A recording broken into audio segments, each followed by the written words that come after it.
All right, welcome everybody to the February meeting of the Hamilton Amateur Astronomers. For those of you who don't know who I am, my name is Sue McLaughlin and I am the chair of the organization. And I welcome you all to our first real meeting in our new location. Last month, there were 19 of us in the room and 29 of us online because the weather was just terrible. And so we had a small gathering here, but it's nice to see that everybody found it and made it. And I think I see some new faces in the crowd as well. If this is the first meeting you have been to, just put your hand up. Just so excellent. Oh, welcome to you. Make sure you speak to one of us tonight before you leave. If you don't get a chance to talk to me, make sure you speak to one of the other council members that are here. So welcome tonight. We've got a packed agenda, and so let's get right to it. Or not. There we go. The old-fashioned way works. Oh, so tonight I'm going to go through some announcements. We have an excellent guest speaker. We'll have a break. We've got the 3 door prizes you saw when you came in, and then Matthew Mannering will share the sky this month with us. Last month, because we had a small gathering, the food donations for Hamilton Food Share was only $20. But I'm hoping that tonight it is a little bit more than that. At Christmas, we had $200 plus 24 pounds of food, and they sent us a really, really nice letter of thank you for providing that for them. The library is back tonight, so library returns. You can take it both ways, return something you've had out, and it also returns. So we're lucky the church has space that we're going to share with the Trillium Photography Club so we can keep the library on site. And we thank the Trillium Club very much for sharing their space. Bob Christmas has set the EH newsletter deadline for Monday, February 26th before midnight. So if you want to write a little article about your observing, sorry, because I keep moving out of the camera. Sorry, I'll stand over here. If you want to write an article about your observing adventures or new equipment you've recently bought, which is why the sky's been really beautiful for the last little while, or you have pictures to share, Bob is always looking for that. And you can find him at editor@amateurastronomy.org. The program team has 4 members currently, myself, Jeff Parsons, Kevin Sawatch, and Matthew Mannering.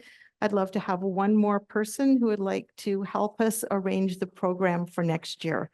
So that's finding speakers, arranging outreach events, going out observing, etc. So it doesn't mean you have to do all of that. It's just helping putting it together so we have it ready to go for next year. And you can talk to me directly tonight, or you can send me an email, and our first meeting will be later in February. So get involved and help direct the program for next year. Oops. I went too far. All right.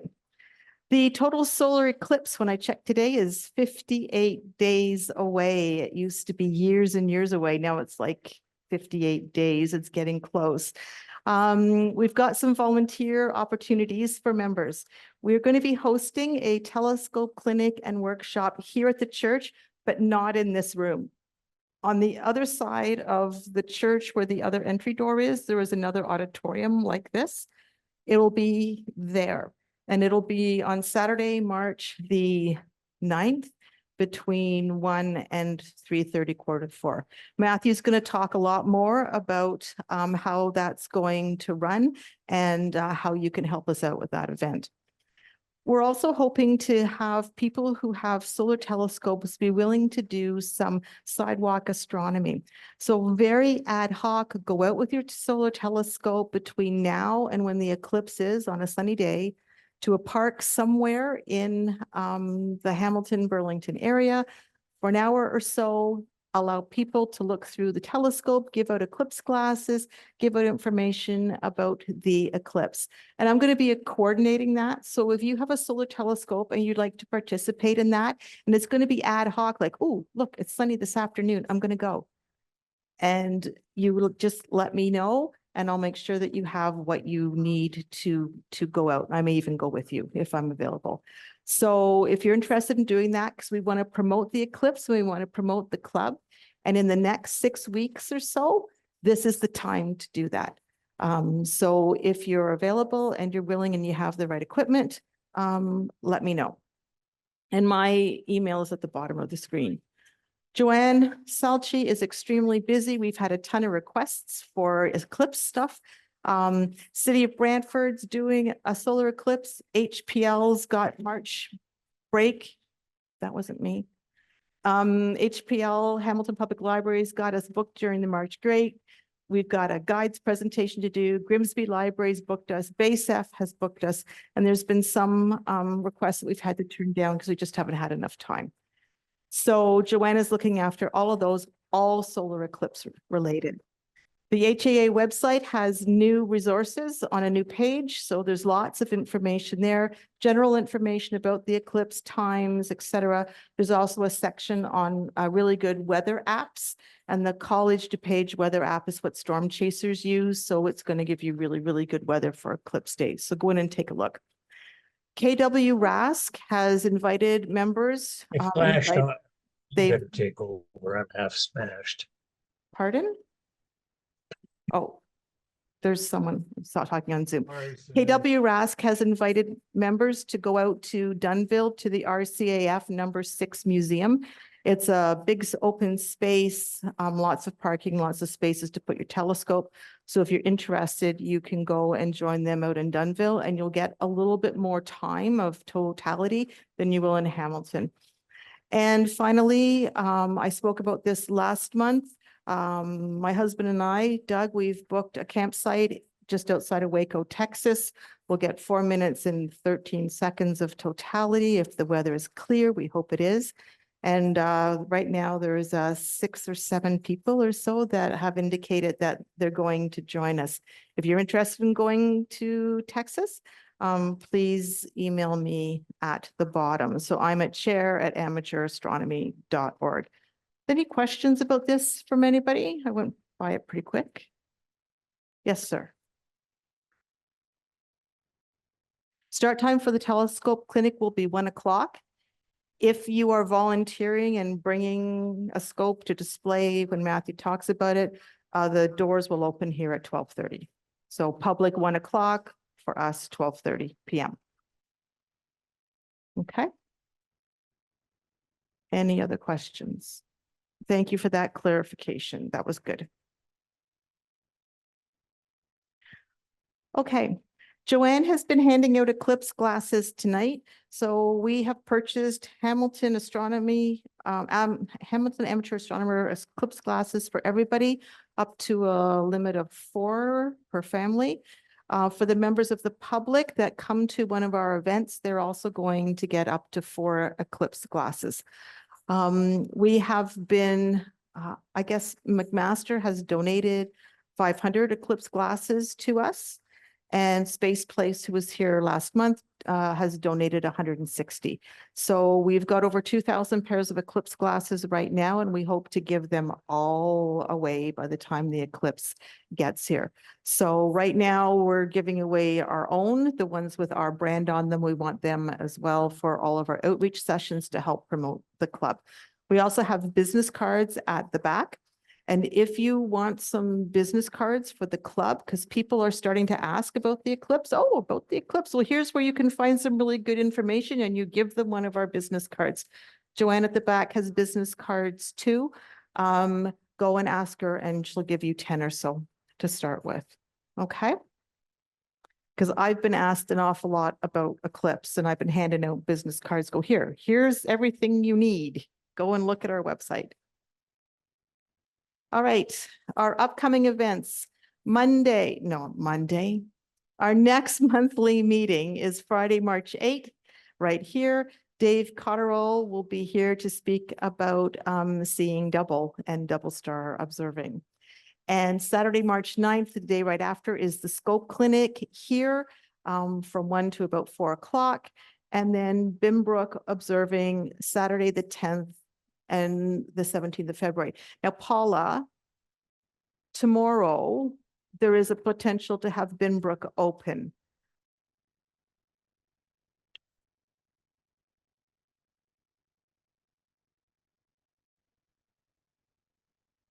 Okay, so we'll confirm that either later tonight or tomorrow morning, and Chris will send out an email whether it's a go or not. Last week we went out to Binbrook. There was about 14 people, and we had a wonderful time, and the night was just amazing. Okay.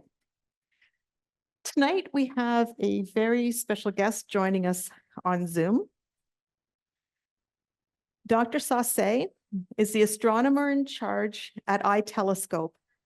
His efforts are focused on simplifying telescope usage for enthusiasts worldwide and conducting astroimaging workshops, both online and globally. With a profound passion for exploring the universe, Dr. Sasse likes to blend remote astronomical observations with imaging from his backyard. His diverse background includes an accomplished career in electrical engineering throughout Europe and North America, where he specialized in electrical distribution and renewable energy products. Additionally, Dr. Sasse is a passionate eagle photographer, captivating over 250,000 followers on his Facebook page with his wildlife images. Tonight, he will talk to us about a new platform that simplifies the controlling of telescopes in some of the most pristine sky locations around the world. This allows both amateurs and professional astronomers to explore the cosmos like never before. He will also discuss the new state-of-the-art solar telescope, which provides spectacular views of the sun's ever-changing surface and up-close perspectives of solar phenomenon. Please welcome Dr. Christian Sasse.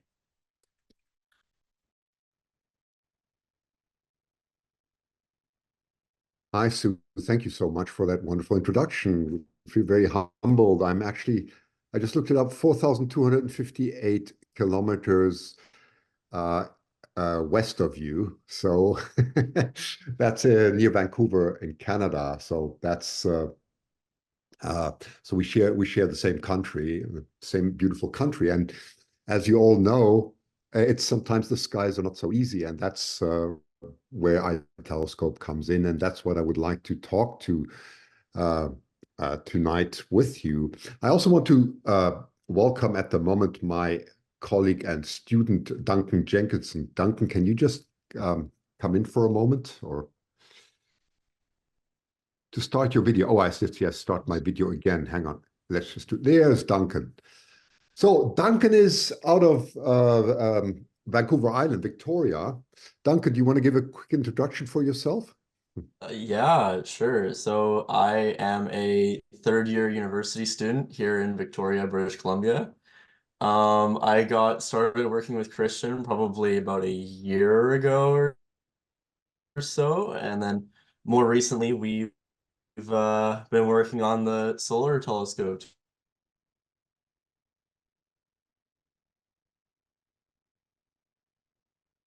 together that was mentioned Really before. important So role in iTelescope, yeah. because he comes with fresh ideas. It's very important in astronomy to get young people on, and actually that's what we do at iTelescope with a lot of passion. We do promote education so that we can build up the next generation, which is key. Okay, so let's get to it. I'll give a quick introduction, and I'm really, really excited to talk about the sun, or Duncan's going to talk about it, because maybe we'll jump straight into it, but I'll just show you the quick platform so that you can understand. I'm just going to share my screen for a second. Let's just see. Let's just do it like that. 1 second. Can you see my screen okay now? I hope that works. Yep, I think so. Okay. Okay, so just a very quick introduction to iTelescope. So this is our webpage, the iTelescope. There's an echo now, so okay. I hope you can still hear me. I know it's not easy managing audio in such circumstances. I completely sympathize if there are any problems. I do understand that. So this is the webpage of iTelescope.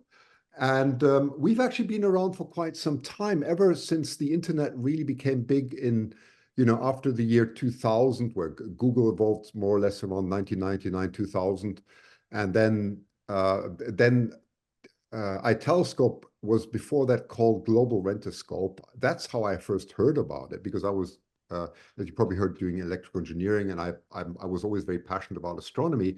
And it's very difficult often to find the clear skies and the times. And that's where it started, actually, in Los Angeles. And later it was taken over by Brad Moore, who's the entrepreneur of the company, and he's based out of Melbourne in Australia. Now, I don't know how many of you have ever been in the Southern Hemisphere, but the Southern Hemisphere is probably, from a nightscape point of view, much more beautiful than the Northern Hemisphere. And that's where iTelescope really comes in, because you can time travel, or you can space travel into different locations, and you can enjoy this. And we have the renting service, right? So we have 26 telescopes, public telescopes on the network. And you can become a member. I'm just going to, let me just go here. So that is what we call our launch pad. I hope you can see it. It looks a little bit busy, of course, but there's a map that we have here. Let me just try and enlarge that a little bit, showing our main locations. Of course, that is our headquarters, Australia. That's also where we have most of the telescopes. Then, of course, you may know that. I don't know how many of you have ever been in Chile, but Chile is the absolute gem of the sky.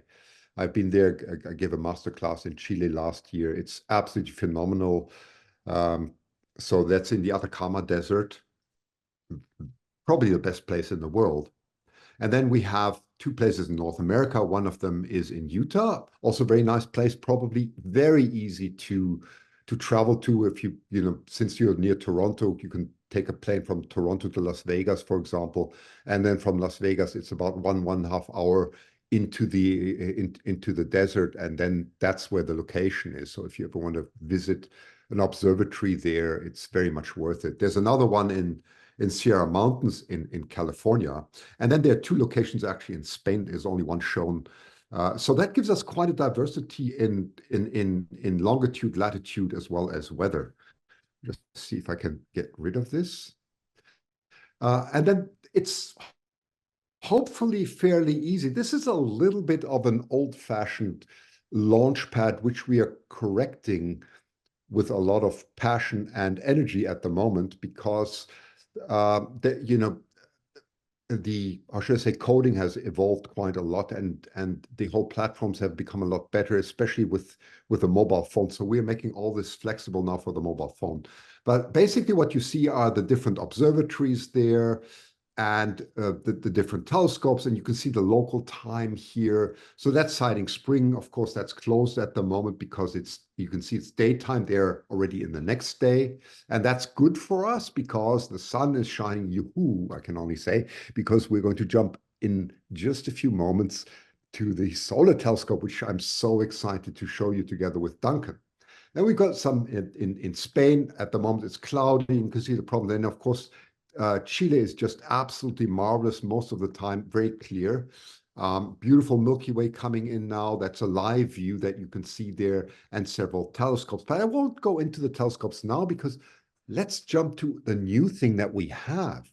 So I'm going to stop sharing my screen, and hopefully we can manage to now get Duncan on there. And Duncan, you try and share your screen, and then you take over from there, okay? Yeah, let's try this. Good. Let me know if you can see Yes, it. go ahead. Yes. Good. Okay. So this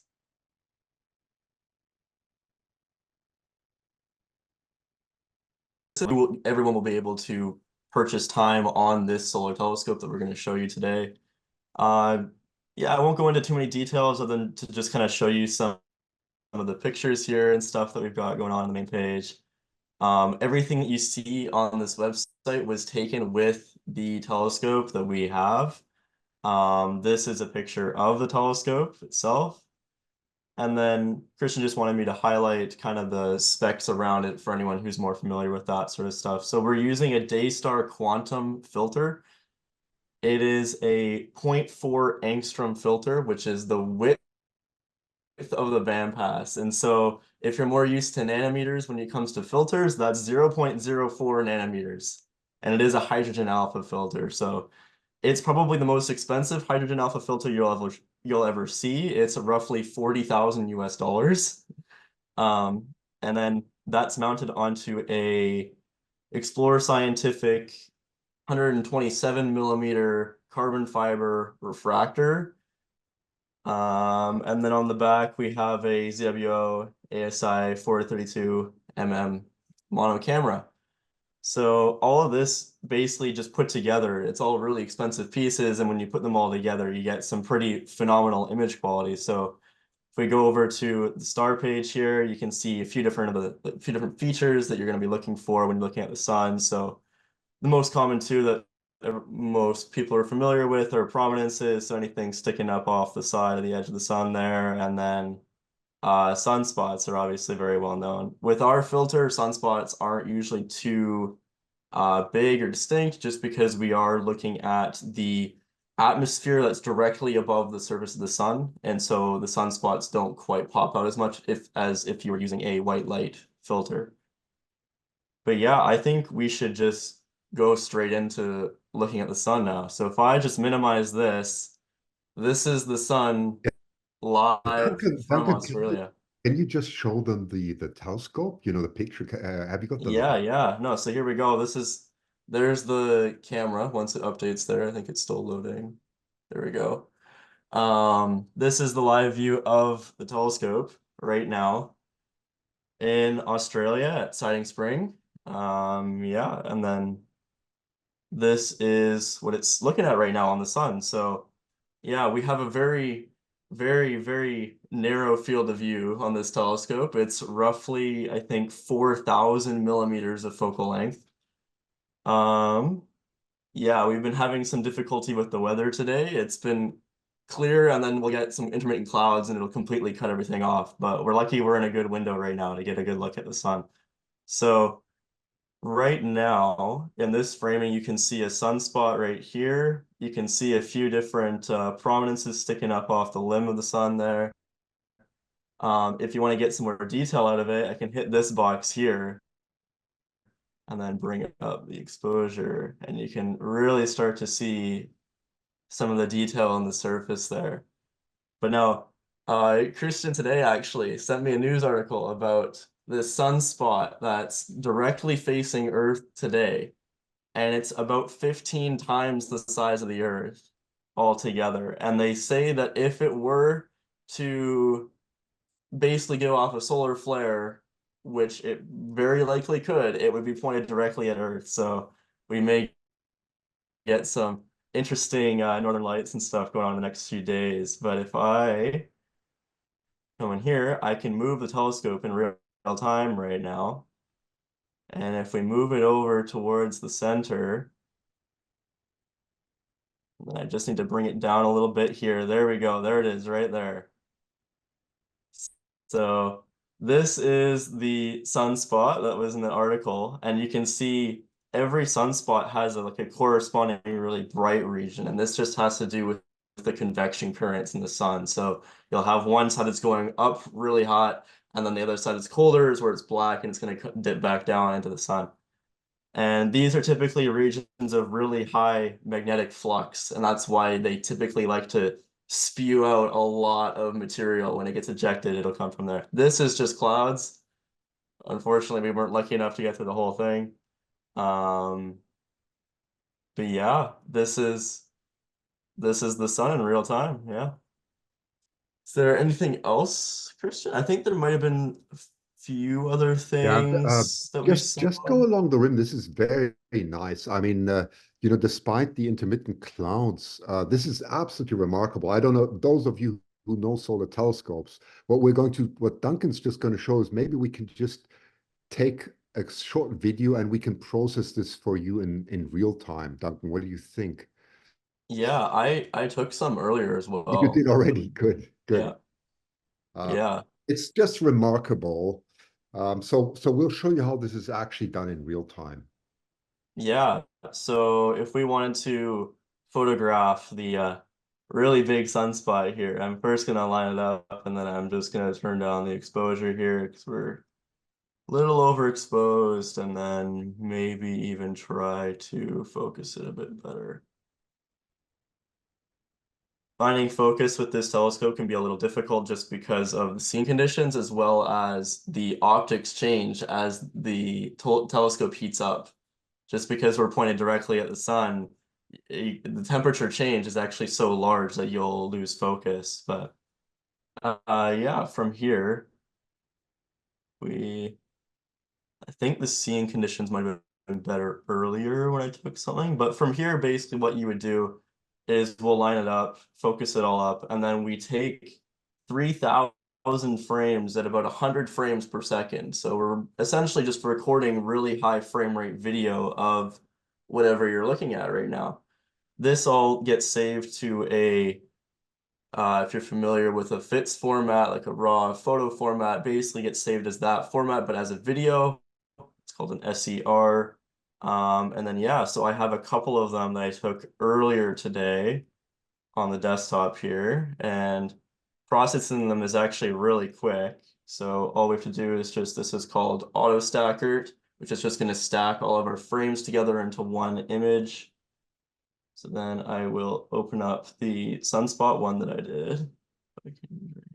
No, okay.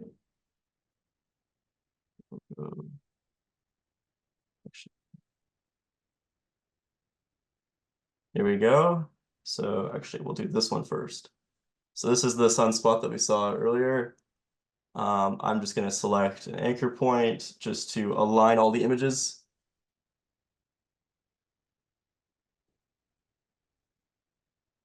There we go. So seeing conditions were not so good today, just with all the clouds, which is represented by this quality line here. So we'll take probably about 15%. So we took 3,000 frames. I'm telling the software to take 15% of those and then stack them together into one final image for us. Then we're just going to place our alignment points and stack.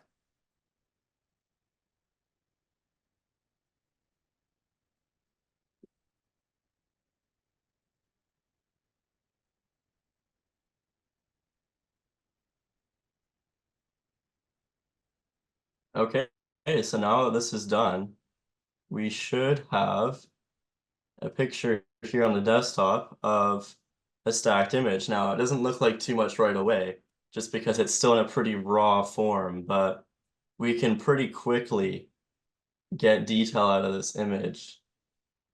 We go here. So here we are. This is a free software called Astro Surface. You can use it for solar, planetary, maybe you can even use it for nighttime, but I probably wouldn't. But yeah, so we're just gonna basically go right away. There you go. You're already getting way more detail out of it, right? So I'm just gonna apply this just with all the default settings that I have in here. I can maybe do a little bit more.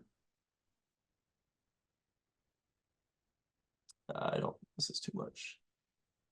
So we'll go with this one. I'm just gonna save this. Yep. And then the real difference comes in when we use a program called Aurora HDR.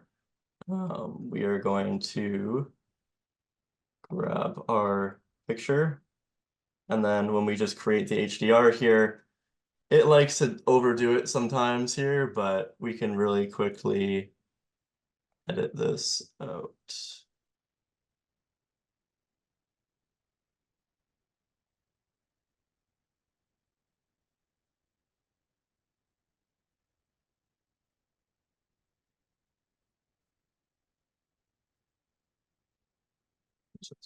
Yeah, so you can get pretty high quality images pretty quick with this, or you can get a lot of detail. The darkness will come in with more calibration and stuff. Obviously, we're just doing a really quick run through to just try to get you to a final image so that you can see it. But there's a few different profiles and stuff you can pick here just to see all the color in our images is actually false color just because we're using a monochrome camera. Yeah.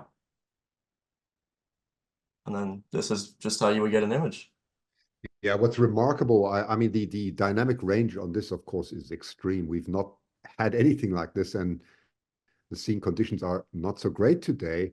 However, you could Yeah. in a very short time, what we can get from this. Usually, I think we get more than 50%, sometimes up to 75%. 70, yeah. Yes, yes. Yeah, you can see already if we go back to the live view, the focus is completely drifted out. So just because temperature keeps increasing now, there's a little less clouds, but then with yeah, all the clouds and stuff today and seeing, it just hasn't been too much in our favor, unfortunately. But yeah, even then, it's still a pretty remarkable image. That image that I just showed you that I processed, it took me about 30 seconds to capture the photos required for it, and it takes, as you saw, roughly 10 minutes to process them. So you can take many images really quickly. And then yeah, maybe just even as a sneak peek, we'll show you some of the other stuff that you can do with this. So this is a 22 panel mosaic, if I'm not mistaken. So we take 22 individual segments, stitch them all together, and then process everything in the end. So this image is actually really large. You can zoom into it for ages and ages. But yeah, this is just highlighting what you can do. And again, this only takes about an hour to do, 45 minutes to an hour to take an entire mosaic of the sun at this high of a resolution. So yeah. Is there anything else you can think of, Christian? I think that's quite clear. Are there any questions at this stage? Because then we'll jump to the Yeah. night sky from the. But just as a comment, I mean, those of you who do solar imaging know how difficult it actually is. I mean, I've got my own solar telescope, but it's so sensitive to scene conditions. And what you see here is so remarkable, in fact, that I find it difficult to get my solar telescope out again because it's just, you get so spoiled. And what's so amazing, of course, those of you who know something about narrowband filters that you use, this is 100 times narrower than your normal H alpha filter, right? 100. So you're talking about the, an angstrom range, you're talking about the diameter of the hydrogen atom and less. That's how incredible this is. That's what the quality you need. And it's very sensitive to heat, as you can see. However, the results are really fantastic. And I think we're going to be the first ones who are actually going to have such a high quality solar telescope online.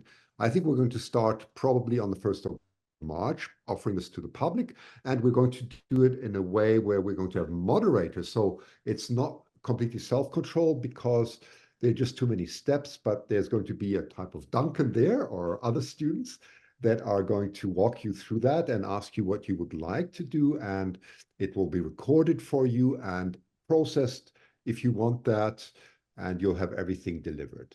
Yes. So are there any questions at this stage before we jump to the next section? Thanks, Duncan. That's great.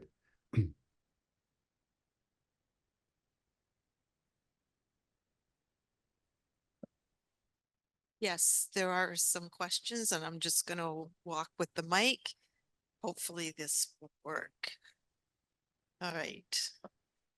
Chris. Thank you. Do you have any plans for any other types of filters or any other filters besides hydrogen alpha? Good question. Not at this stage, because we will probably put up more solar telescopes with H alpha at this stage. Different ones, calcium and all the other lines that you may have may come in at a later stage. But at the moment, we're really interested in the visual impact. So yes. Any other questions? Yes, here we go. Doug? I don't know, you mentioned that it's quite sensitive to the weather or clouds which you're observing. I don't know whether it's a bigger effect with clouds or the settledness of the atmosphere with the solar observing than the night observing for Duncan, planets and stars. Duncan, go Yeah. ahead. Yeah, I'm not sure if I caught all of it, but basically what I heard was you're asking if it's more or less sensitive than a nighttime environment. Like if the solar telescope is more sensitive to seeing or to clouds. Yeah, it will be definitely more dependent on seeing just because of the extremely high focal length, like similar to if you're used to doing planetary, like the same sort of thing where you're fighting the seeing, right? The only problem is that because we're doing solar, there's a lot more heat involved, so you have a lot of like you have extra noise in the camera because the camera, instead of being cold, is at, like, right now it's at 50 degrees Celsius, right? You When you're dealing with this much heat, especially inside the optical tube, you're just going to deal with so much more noise and seeing issues like what you saw in the demo today. But even then, uh, same thing with planetary imaging. If you take enough frames, eventually you're bound to get enough clean ones, and then you're always going to get a good image out of it. So even on days with bad seeing, we just have to take more. In terms of clouds, they can be more of an issue, just because we can't shoot through the clouds, obviously, and get the same level of details. So we do have to work around them. But the nice thing is that at the observatory where it's based in Australia, it's up on a mountain. And so typically whenever there is a cloud that passes by, it's only for a very short period, like today, where you get one that comes by and it completely cuts you off, but then in 5 minutes maximum, it's gone again. You're straight back to viewing again. So you don't have to worry about that too much. I hope that answers your question. Yes, thank you. Any other questions? No, I don't see any other hands up at this point in time. Okay, thank you. Then we will jump to the next part. Let me just jump back here. So now we're going to the night sky. So let's jump straight into Chile. This is the wonderful thing. So if you're wondering why we have remote telescopes, let me just explain it. So all people that actually do use remote telescopes very often have their own telescopes. Like I have my own telescopes that I use outside, and I do that with a lot of passion, like I'm sure many of you do too. The limitations that we have, as you very well know, is the weather, and sometimes just the seeing conditions are not so great. We've got city light and so on, and that's where the idea of iTelescope came up. So we have pristine locations around the world in different locations, and you can really image the whole night sky. So also the nice thing is that it's always dark somewhere, and there's bound to be good weather somewhere. In this case, it's in Chile. So I'm just going to open this a little bit more so you can see this.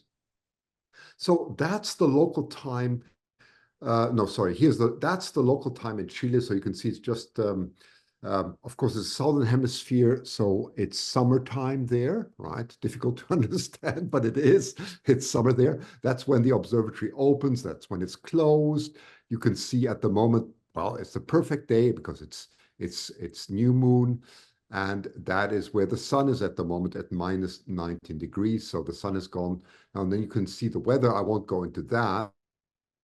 And then you can see here are our telescopes. So we have open beta. So this is what I really wanted to show you, what Sue was alluding to in the beginning, is we have a new platform. You're actually the first ones who are going to see this because we're just implementing the software right now. It's still in a beta stage, but in 2 weeks, we should be online.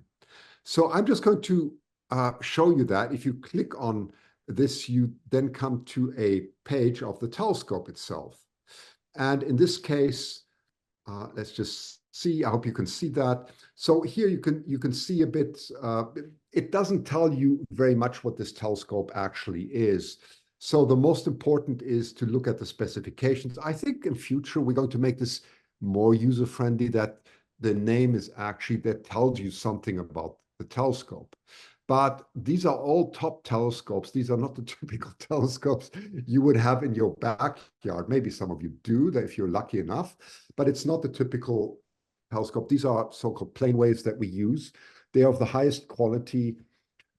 You can see you get a very balanced weight system here. That's the guide camera, that's the imaging camera, and so on. And then we usually have very good mounts on them. That's in Chile when the roof is open. So that's a 14-inch telescope in this case.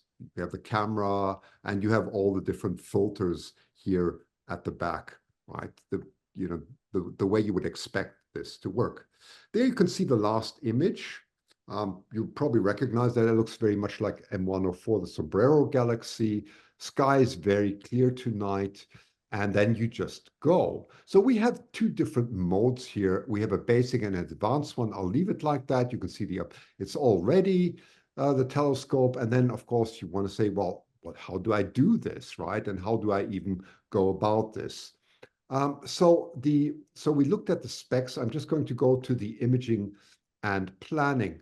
So we have these thing called one-click images, and this is very nice. If you have no idea of what you want to image, you get some thumbnails here, and you can just click on them, select it, and the telescope will go off and take an image, right? So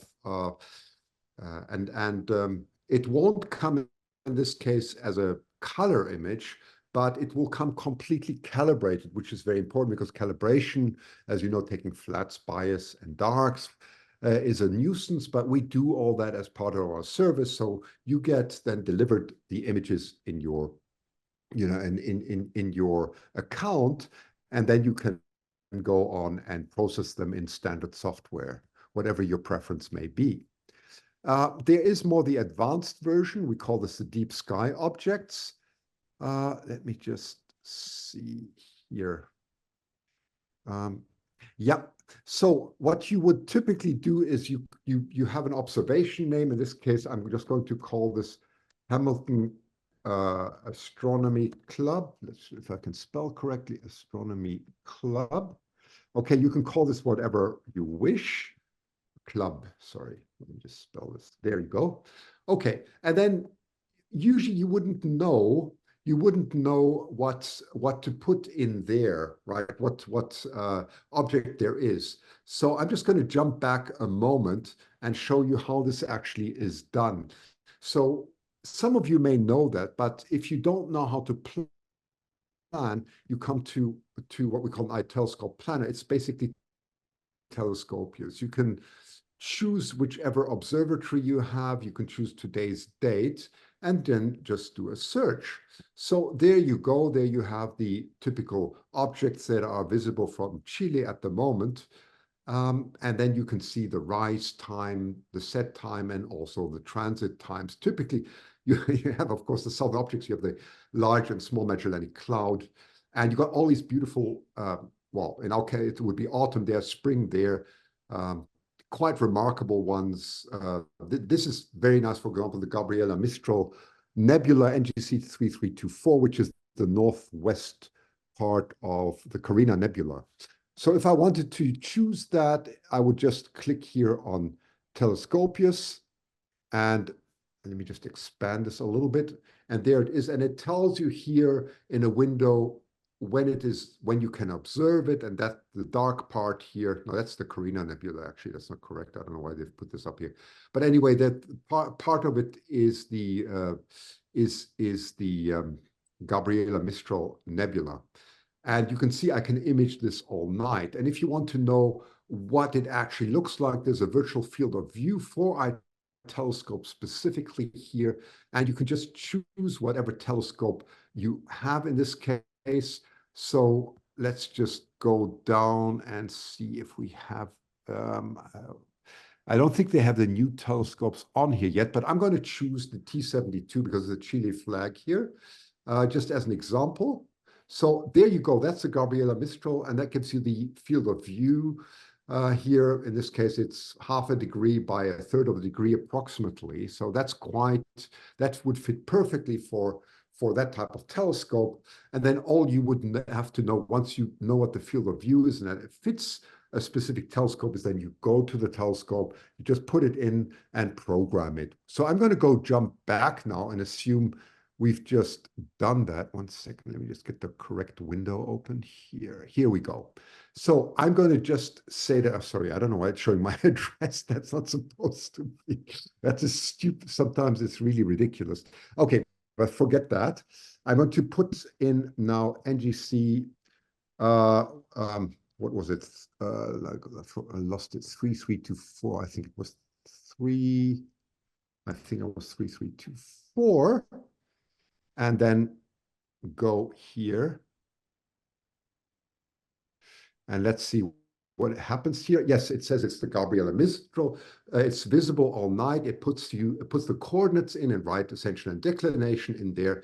And then all you would have to do is just define your exposures. We're going to automate all this in future. So it's going to run similar to the one-click images where you have to worry nothing. And it's going to fill all that out for you. But you have the different filters here. In this case, well, we'll choose luminance. I won't explain binning. Some of you will know, and typical exposures will be 3 minutes. That's fine. And then you can add different filters if you wish here onto that. So I've got one luminance, and then you can, you can add the next filter here, the red, and so on, and just add that onto it. And then you can add another one. Typically, this would be green, and then another one I will add onto that and make that blue, right? So that gives you the full, that gives you 12 minutes, and that would be the very basic way of doing it. You also have advanced options. You can do dithering and all this, but I won't go into that now because that's usually not necessary. Here you have, that's very important, the rates for the telescope. So we have session-based. Don't worry about session-based. It's more complicated. Exposure-based is the simplest. It just means you pay for, you're basically paying for the real time that the telescope is using on the network, right? So in this case, here you go, the rate is $75 per hour. It's actually costing you 15 points, which is equivalent to $15, right? So you get a good view of that. There you go, cost point, and you can say image now. If I click that, then it says running plan, please wait. So you get the next thing, what's going on, and that's it basically. And the other possibility, if you don't want to image it straight away, it's going to execute the plan now. In real time, you can actually here go to reservations, and that's very nice because in the reservations you can see whatever's going on. You can see here is the reservation that I booked tonight for the telescope. In yellow appears mine, in red appear others, and in green what's available. So this is very easy. You can easily create a reservation here and so on. What's also new, the way we've done this is we have, because it's very difficult to always know what time zone you actually, and it's what we get asked all the time, what time are you talking about? Usually we would be talking about local times. So whatever you saw in Telescopius is the local time. But sometimes you want to know what, is it local observatory time we're talking about, or is it your own local time? So here you go. You can jump from one, you can jump from one to the other. Very, very easily here in whatever reservation you do. And you can even go to UTC time, right? So we hope that this platform is a lot easier. If you now go back to the status, page, you can see how the plan is executing right now. That's what we've just done here. For those of you who know, this is just the standard things. It does plate solve, which means it puts the telescope where it's supposed to be. Everything runs completely remotely, and that's why we need such high quality telescopes, because we can't afford, or there should be no one who's looking after the telescope. So it's doing everything completely by itself. And you can see here, that's the imaging, that's my name there, that's the object name.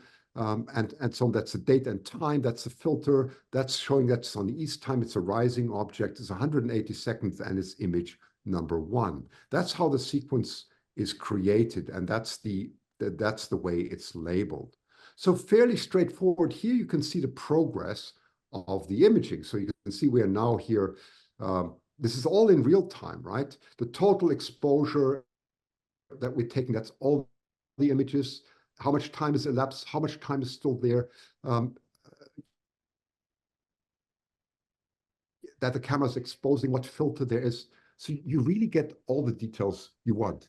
And if I switch to advanced, you can enjoy further, further things.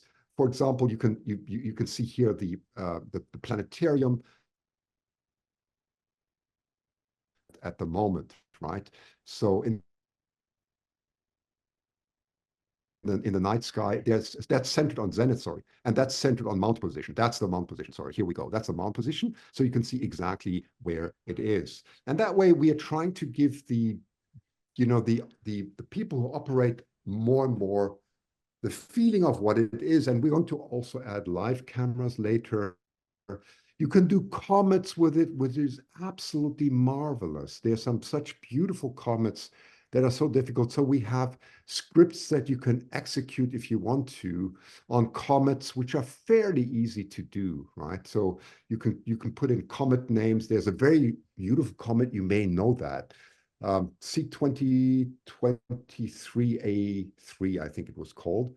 I forgot what the other name is, but it's going to be magnificent later in July, August, also on the northern hemisphere, and it'll be visible on the southern hemisphere. And that's where the telescopes absolutely excel, because you just have to put in the comet name and it will calculate the ephemeris, that is the coordinates of the actual position of your object in real time, and it will track the object in real time. So it doesn't mean it's actually following the sky, but you can have it so that it really tracks the comet in real time.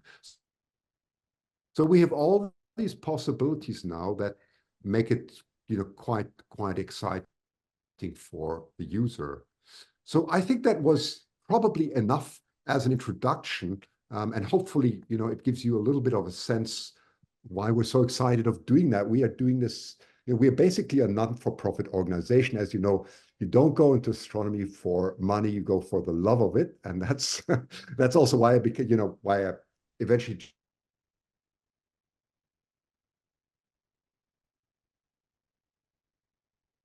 jumped from my electrical engineering to telescope, build the future. So there are a lot I can show you, which I missed out. Let me try that. Let me just go back to the share page so I can show you the, a little bit of what else we do. We have these webinars, which are very nice. So we do a lot on education.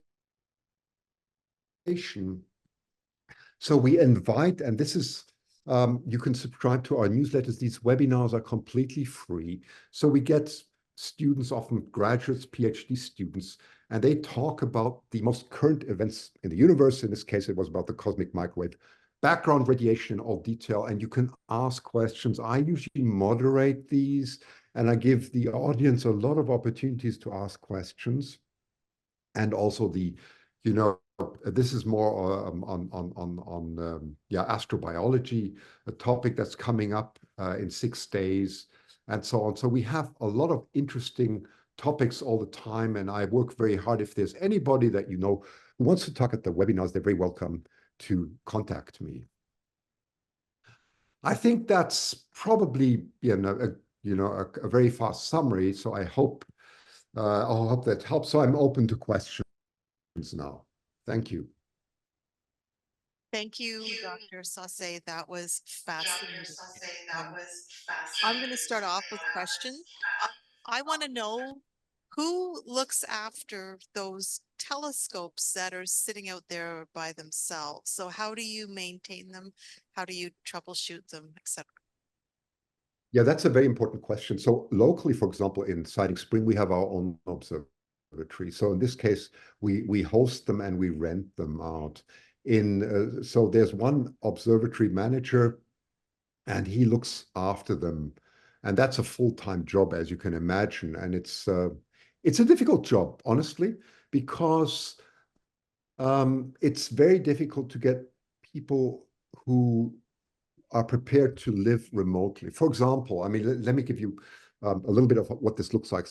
a lot of these observatories are in quite remote places, obviously, because you don't want a lot of light pollution. And that brings also, some issues with it. Because, for example, on the mountain in Siding Spring, which is in New South Wales, it's fairly isolated, which it has to be, about 20 to 30 astronomers up there, and they have different observatories. So that's all you really have. So you have to have someone who's very passionate about astronomy to be able to also withstand this psychologically.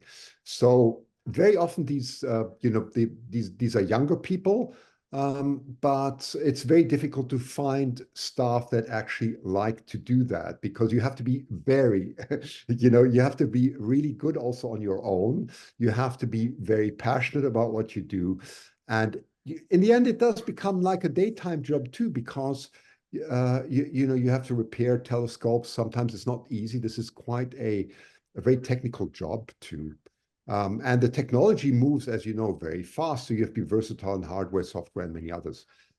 Speaking of other observatories, for example, in Chile, there we have a partner. So we have a partner who does exactly the same as I've just described, and they look after the telescopes, and we pay them a monthly fee to look after our telescopes. Thank you. I'm not sure I wanted to live on a mountainside looking after a telescope as That's a what my I job, thought. but that's really interesting. Are there any questions from the room? I have one more. I'm going to go over to Chris.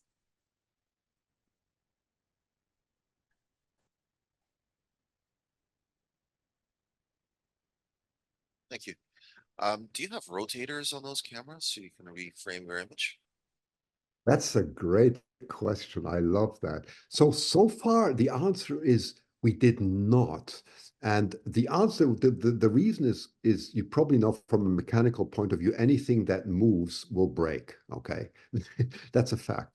So in the meantime, though, the rotators have become a lot better, and we're actually going to put one new telescope in Utah, and it's going to be the first rotator we are going to give because going to give as part of it. So far the answer was no, they all broke down, and the future answer is yes. There are two telescopes coming up, one 20-inch and a beautiful telescope coming up, a plane with 20 inches coming up, and then there is another one, the new Delta Row, which is an incredible telescope, 500. It's incredibly far. What was it, Duncan? F3, I think, also. It's Yeah, crazy. it's a 20-inch f3 from Playway. Yeah. Yes, 20-inch f3.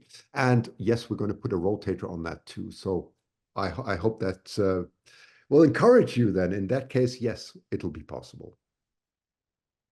Are there any other questions? Doug, there's a question from Zoom? Do you want to turn on your mic and just read it?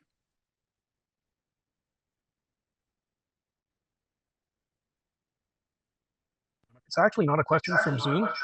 It's my own question. And it's really hard to hear because the echo that's happening in the room.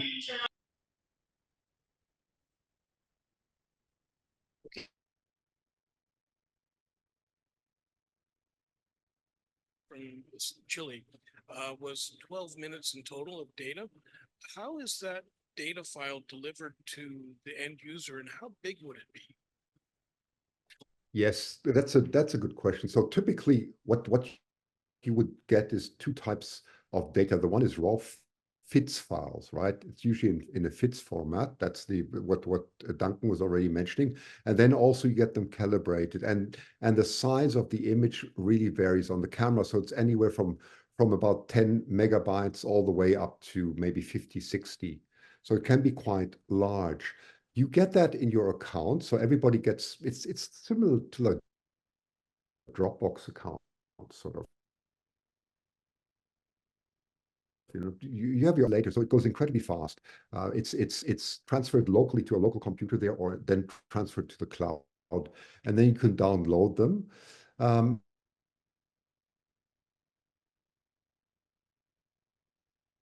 In in already debayered, right? So that means you have the RGB code or whatever kind of color code it has already, or you have it unbayered if you prefer that. You have it calibrated and uncalibrated. You can also have the option of having it in TIFF 16-bit version, and then you have simple JPEGs too. So quite a lot of different data that you have.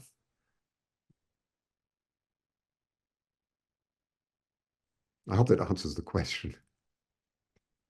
Yes, thank you. Are there any other questions tonight? I don't see anybody with their hand up, so just give me a second here.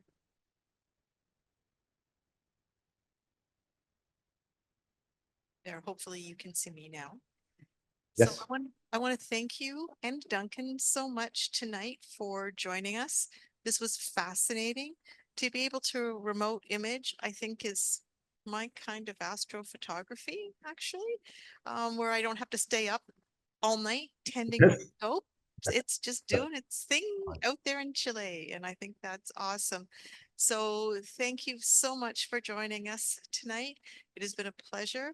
And can we have a round of applause for Dr. Sasse and Christian?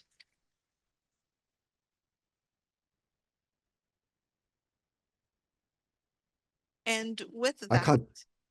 Thank you. with that, we are going to head to a break. If you would like, and Duncan, to stay around, we're going to have the sky this month. If you want to stay in and join us afterwards, you are more than welcome to do that. So we're going to take about a 15-minute break tonight and meet us back here about 8:45. Yeah, okay, we'll probably go because we got other, I got to run and do family things. And anyway, thank you so much. And also thanks to Duncan for also taking his time because he's in the middle of exams actually. Oh, So okay, this he is, needs to go yeah, and so study, so he better go and do that right yeah, now. Thank and you. thank you so much. You have a wonderful club. I'm very envious that the solar, that by the way, the eclipse is going right through your area, but I'm also going to Texas, by the way, so I might see you there. So, Yeah, okay. a few of us are Thank going to you. Texas too, so we might see you there. Yes, All right, good night. yes, you Thank might. Okay, thank you. Good night. Okay.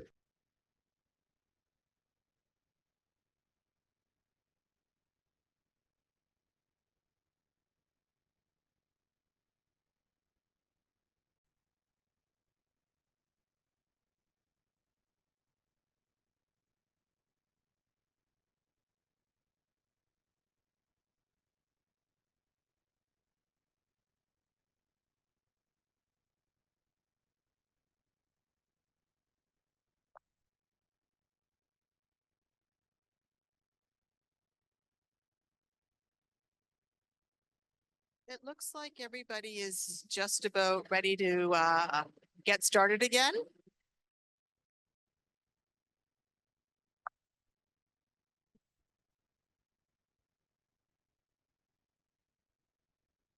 So before we go to the sky this month, a number of people have come up to me and asked me about Astro 101. And I didn't mention it tonight, and I should have. Astro 101 has had a very small registration. At this point in time, there's only been 3 people who have registered. But tonight, a couple of people have come to me and said, is it happening? Yes, next Friday night, we are going to hold the first Astro 101.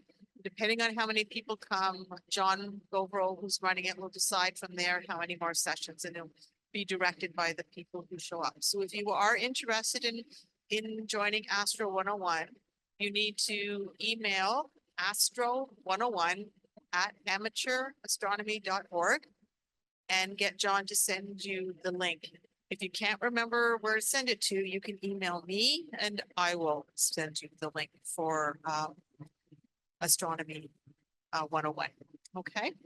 And Joanne just reminded me that we still have some calendars left. There aren't many calendars.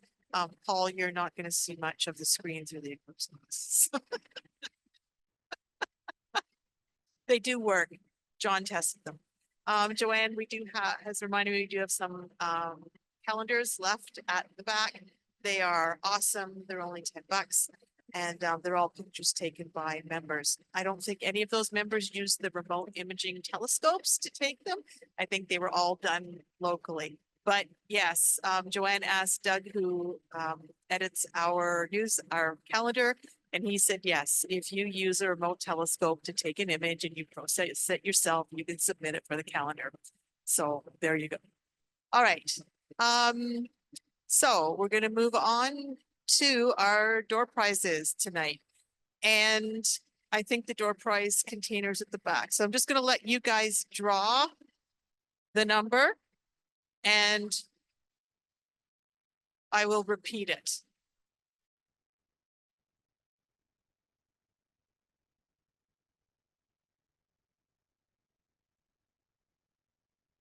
What was it again, Kevin? 885. Oh, Steve, and you have your choice of 21st century astronomy. It's more like a textbook, but it's got some really great information in it. Night Sky Atlas from Firefly and the Easy Guide to the Night Sky.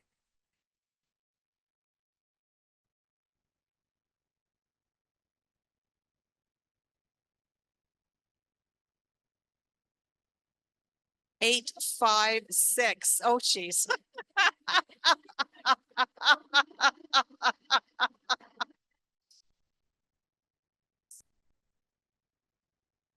Okay, one more ticket. Go ahead, Chris. Oh, wait, what's on the floor?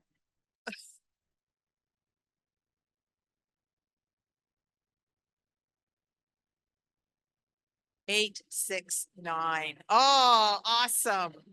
Excellent. And off we go. $116.50 for the food bank. Thank you, everybody. That is much appreciated.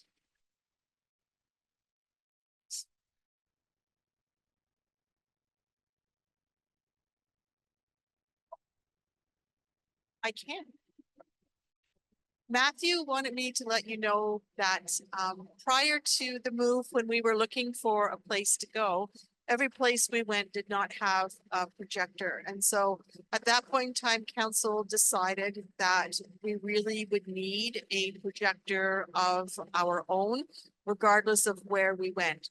So tonight we have our brand new projectors sitting on the table. This is where some of your club money went.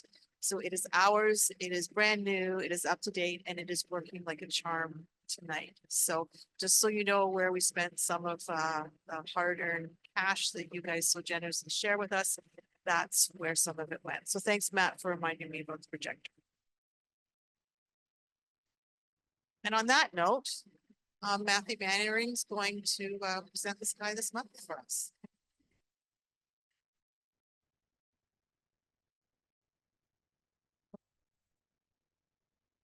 Chris, we got like craziness going on again.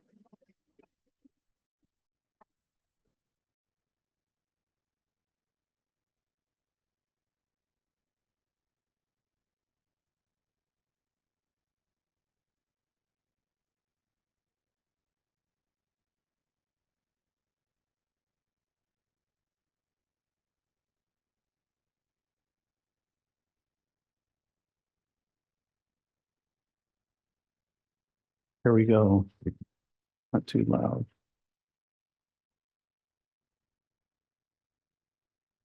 It's dark up here. This is very strange. I've never used one of these before. It feels really odd.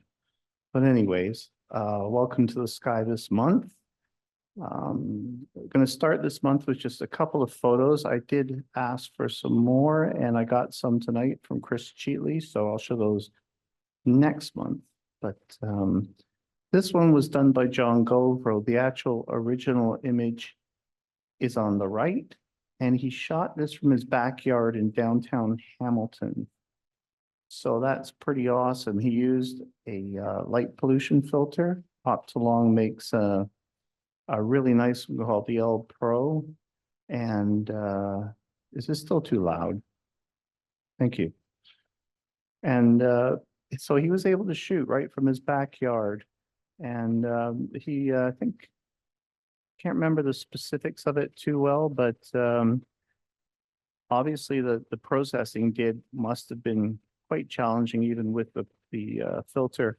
On the left is a little excerpt from it, which is the part above the Bright Nebula, which is of course the Orion Nebula, but the part I selected on the left is called the Running Man, and a lot of people actually never know what that is when they're looking at the whole thing.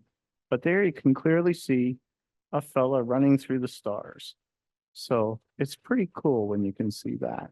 And the first time you image it, even just with simple equipment, it's like, oh, wow, I got the Running Man. So that's pretty awesome. This other image was from Joanne. She gets up way earlier than Janice and I. And she took a picture first thing in the morning of the moon and Venus. So thank you very much. It was nice to have a couple of pictures. Anybody who takes pictures and would like to see them up on the big screen, just send them to observing@amateurastronomy.org and I will put them in.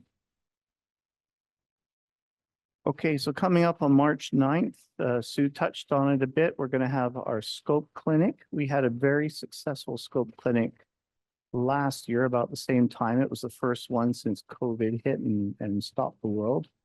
We're going to do something very similar this time, but we're going to add a couple of functions. We need lots of volunteers. It's a great, fun day. There's no stress really to it to come and volunteer because really you just get to show off your stuff and talk to people. So it's pretty awesome. And even if you don't want to do that, any club members who want to come out, who've got questions of your own or just bits, then come on out.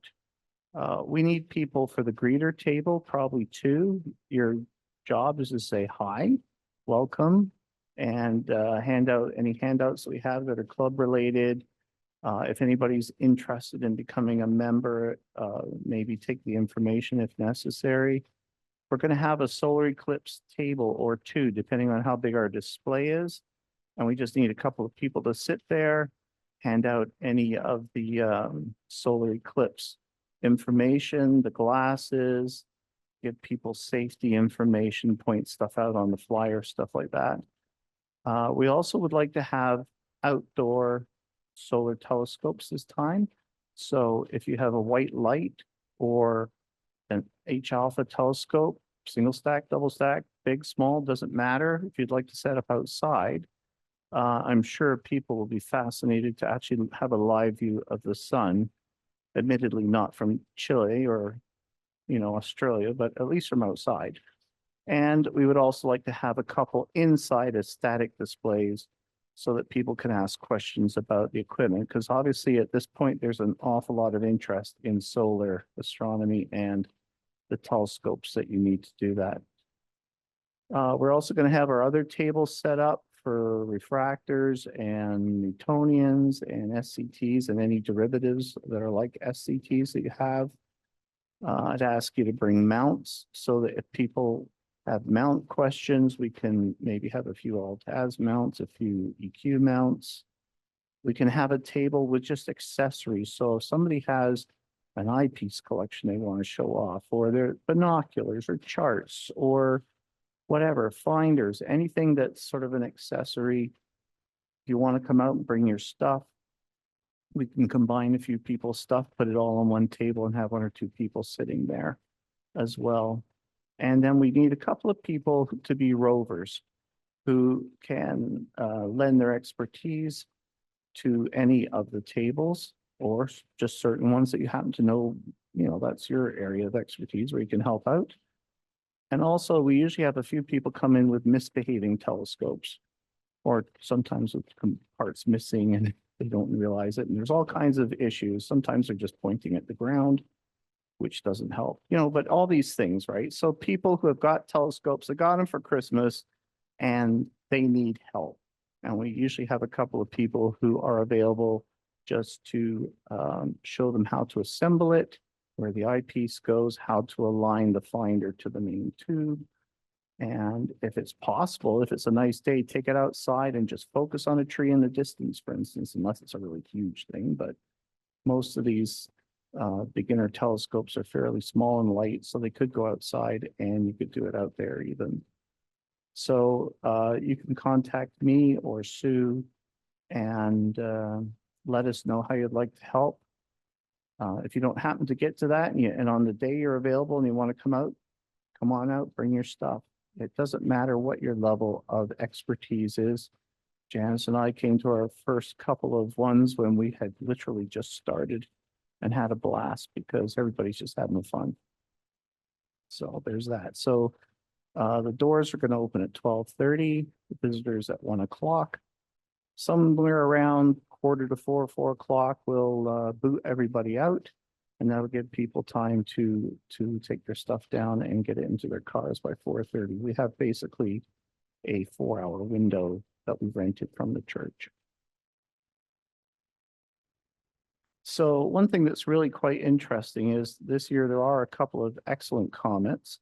The one later in the year, I haven't read a whole lot about yet because honestly, you know, every time you get really excited about these things and it's going to be the next great thing and then it fizzles out and you don't see anything anyway. But this one, Comet 12P Pons Brooks, is already brightening right on schedule. It's been seen before. I think it was first sighted in the early 1800s. Comes around every 71 years. And it's really interesting because not just this apparition, but on previous ones, it has had these cases where it brightens immensely for very brief periods of times and then goes back to whatever magnitude it's at the moment. And what they figured out is that there's some massive cryovolcano on the surface. And it's about a 15-day rotational period. And every time that comes around and faces the sun, the cryovolcano heats up and there's a reservoir of ice underneath. It vaporizes and it blows it out just like a volcano would, but it's just water vapor. And this particular one's interesting because it comes out in really weird patterns. So you can go on the internet and look for 12P Pons Brooks, see some of the images. Sometimes it looks like the Millennium Falcon from Star Wars. So other people call it a devil horns comet. Sometimes it's just a blob, but it will brighten up to 100 times what it was just a few hours before. And here's one sequence from just late last year from October 30th to November 14th. And you can see it's a huge difference in how much it will brighten and then go back down. Right now, it's binocular available. It's already got a reasonable tail for anybody who wants to try and image it. It's high enough in the sky that it's not a problem. And what's the other thing I wanted to say about that? It's supposed to get quite a bit brighter. It's supposed to peak around Mag 4. So it will actually, if we're really lucky, be naked eye visible.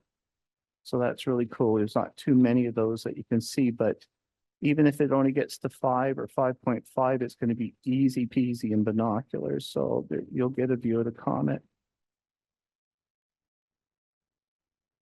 So I covered most of this, the orbital period, the rotational period, the cryovolcano. And the problem we have is that with its trajectory by late April, the sun will not set early enough that even though it would be very, very low in the sky, it's going to be daylight. And after that, it actually goes into the southern hemisphere and we lose it. But the peak, where it's going to be Mag 4-ish, is in March. So hopefully we'll have a really good view at a really nice comet just before it starts to leave. So I just talked about magnitudes, and I know some of you know this stuff inside out and some don't. So what does it mean when they say something brightened 100 times? How do they know that? Like what does that mean? And how do you determine it's from this magnitude to this magnitude? Well, for every magnitude, whether you go brighter or dimmer, it'll either brighten, one magnitude is 2.512 times brighter, or it'll get dimmer by 2.512 times, which is really a crummy number to try and remember. So 2.5 is way better. But it's a logarithmic scale, so it's kind of a scale that does this kind of a thing. And so when you take 2.512 and you raise it to the 5th power, you get 100. So if you go from magnitude 1, which you can see on the left there at the top, go to magnitude 6, which is 5 magnitudes dimmer, and you keep multiplying 2.5 times 2.5 times 2.5 times 2.5, By the time you get to mag 6, you're 100 times dimmer than what you started with at mag 1. So basically, if you can think about it, if that comet was that little yellow dot at the bottom in that previous picture, it went to the equivalent of the big yellow dot at the top in terms of relative brightness. So it's a huge difference. It was really huge. On the right at the top there, you can see another scale where magnitudes along the bottom, and then you can see the relative apparent magnitudes of various stars and planets and the sun, moon from Earth. So apparent magnitude is not absolute magnitude. Apparent magnitude is how bright something looks to us from here. It has nothing to do with its inherent brightness, because something that's dimmer but way closer might look way brighter than something that's hugely brighter but really, really, really far away. So the sun's magnitude roughly minus 27, a full moon minus 12. Venus actually, I think it's almost minus 6 at times. So it's really, really bright. Sirius, one of the brightest stars in the sky, just gets to minus 1.5-ish. But Polaris is only a magnitude 2, and your naked eye limit is generally 6. And look at the Hubble telescope. Set in magnitude looks like about 28. So you can imagine if you started at magnitude 0 and then you did 2.5 times per magnitude to the 28th power, well, that would be really, really, really dim. So pretty amazing what the range is that we can see, either visually or with the Hubble telescopes. So I'm going to go back after that little sort of side step there for magnitude, go back to Pons Brook. And let's see, I don't want to hit the wrong button here. So I'm going to show you a few instances of what's going on. And this little doodad here is covering, is that just, is that a preview or something? It's just,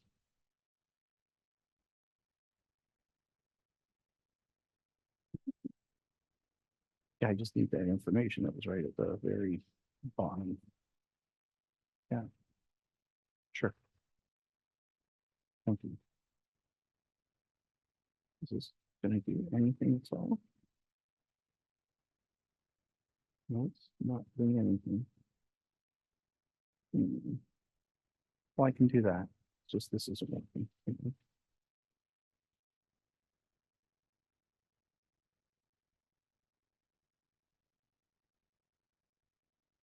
I just want to go back.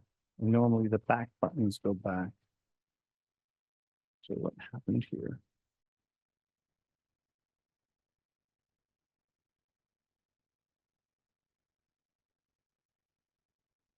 Yeah. If it works now. Okay. So Pons Brook right now, actually in a week, call it. It's going to be just to the northwest of Pegasus. That's the Great Square of Pegasus there, kind of on its side. If you wanted to know, that's Andromeda up that way. What you'll notice is right there is NGC. Oh no, I'm sorry. There, NGC 7331. It's called the Deerlick Group. So it's a really nice sized galaxy with a bunch of little ones all sprinkled around it.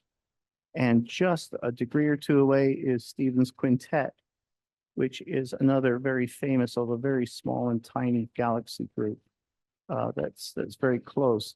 So you're going to have Pons Brook is going to be fairly close. So for people who want to do some astrophotography, reasonably wide field, like 10 degrees, 12 degrees wide field, you should be able to catch Stephen's Quintet, the Deerlick Group, and the comet. And the comet's tail is going to be going up that way. So that's the first iteration.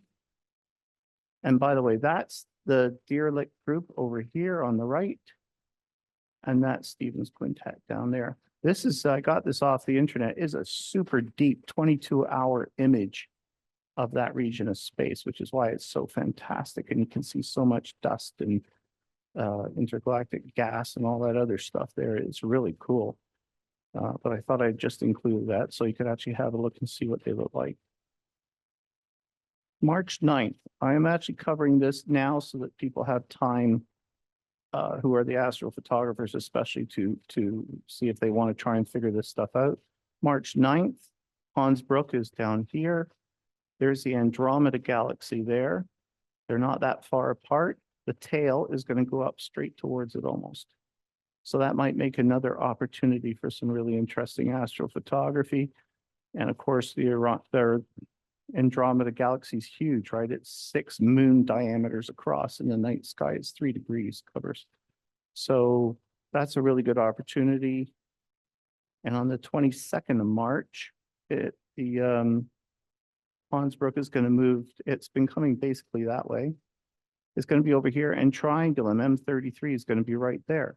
And again, the tail is going to be going up, pointed right towards it. So those are kind of interesting dates for anybody who's interested in trying to photograph it.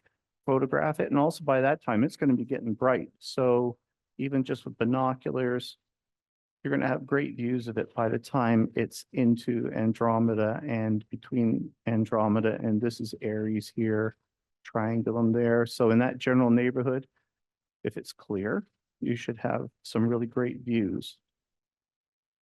And here's the really cool one. So this is the day of the eclipse. So this is right during the eclipse. So the sun is actually eclipsed at that point. If you've got a really wide field, just camera sitting on a tripod, got it set up, because you don't want to be looking at your equipment too much when there is totality going on. You want to see the corona and enjoy it. Venus will be down there. Jupiter's up there, and the comet is going to be right there. So it's going to be really very, very bright by that point. It might have just gone past peak, but it will still be really bright, and it might be right in front of you when you're looking up. So if anybody wants to try and grab a wide field with the planets, the sun, and maybe a comet in the field of view, because the sky gets quite dark. You can see the stars and planets, the brighter stars, comet should show up. So something worth thinking about. It's just a complete random coincidence that all that's in the same part of the sky, but it's pretty good. So this kind of worked out really well in that we had somebody talking about the sun earlier. This is that massive sunspot group that's traveling across the face right now of the sun. Each of the cores there are bigger than the Earth. And the whole thing across is just enormous. And today I had my one of my pairs of solar glasses, the ones that they're handing out the back. I have some extras as well. Anyways, I was looking at it. I could see it easily, naked eye. It's that big. So remember, just use the glasses. Don't look at the sun directly. It's just a huge group. This group was so big, and it's way bigger now than it was a week and a half ago. But where Mars is in its orbit compared to the Earth, if you're on Mars, you can see the other side of the sun. So Perseverance, the rover there, has a mast cam, a very low resolution camera for this type of thing. But every day or two, it takes a picture of the sun. And so the sunspots that it can see from Mars with a low resolution camera have to be really big. And this one was visible on the mast cam from Perseverance. So they knew it was coming before we could even see it.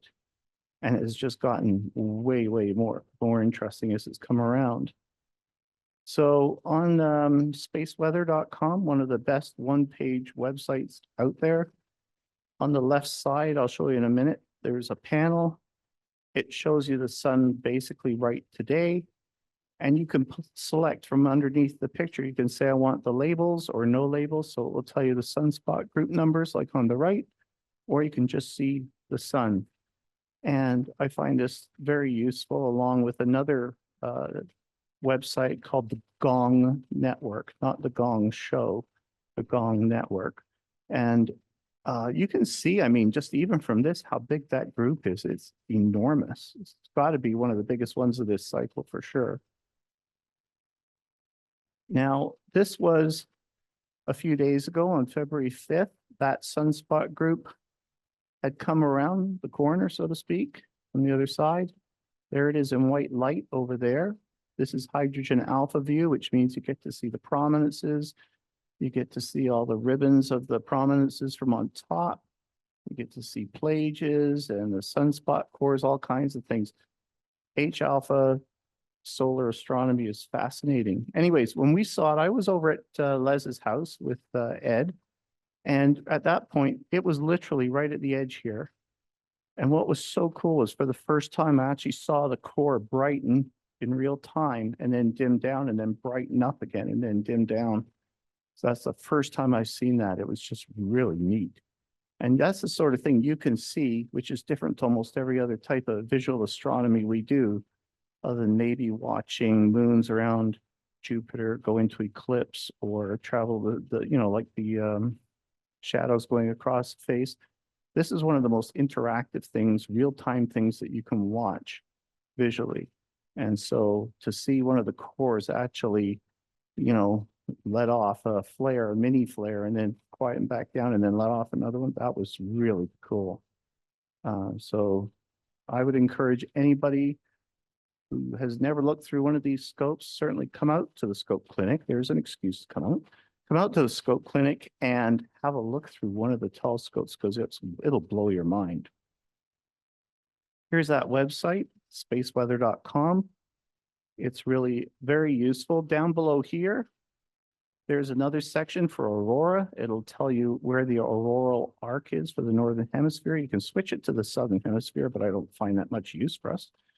But you can see where the auroral arc is, how far south it's extending, how intense it is. This gives you all your sunspot numbers. And then there's very, very short articles on almost anything you can think of to do with atmospherics or astronomy come on the main page. And just down below the main section down there, there's a link that says Space Weather Gallery, which is just another page associated with the site. And on there are photographs of everything you can imagine to do with astronomy and weather from all over the world. And it's all real time. People download their stuff constantly. So there's some absolutely gorgeous pictures of various types of things on there that you won't see easily anywhere else. But what's nice is if you do see something that interests you, you can then go and research it in more detail somewhere else.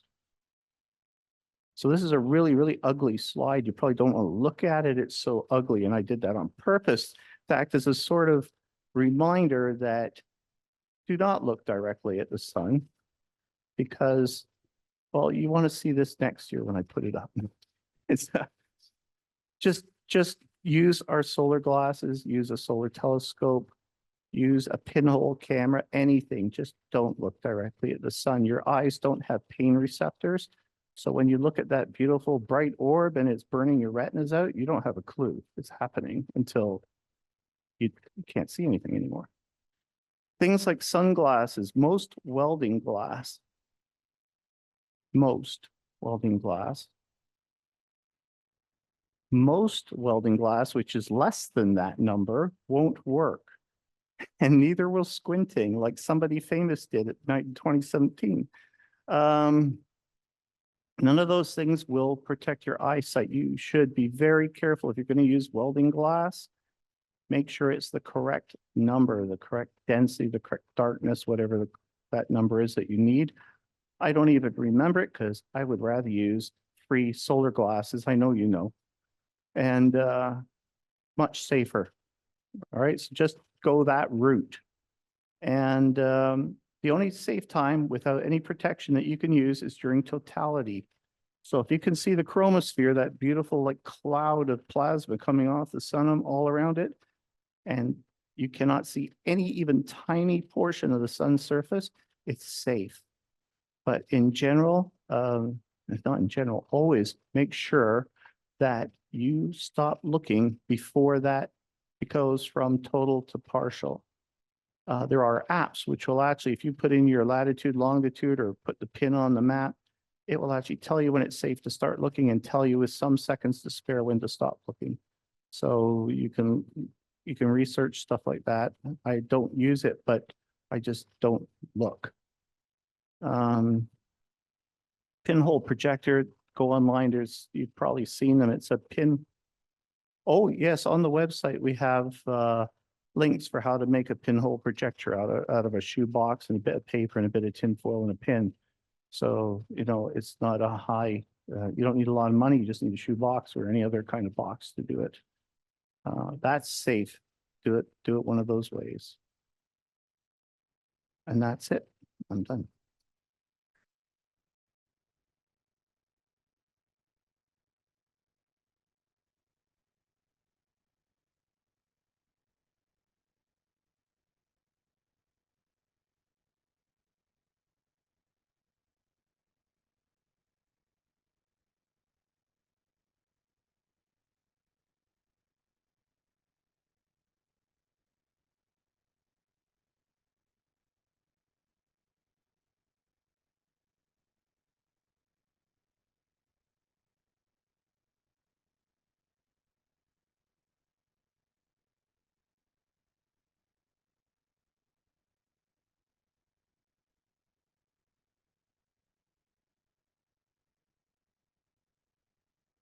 Just before we finish tonight, I just want to sort of reiterate what Matthew said about looking at the sun.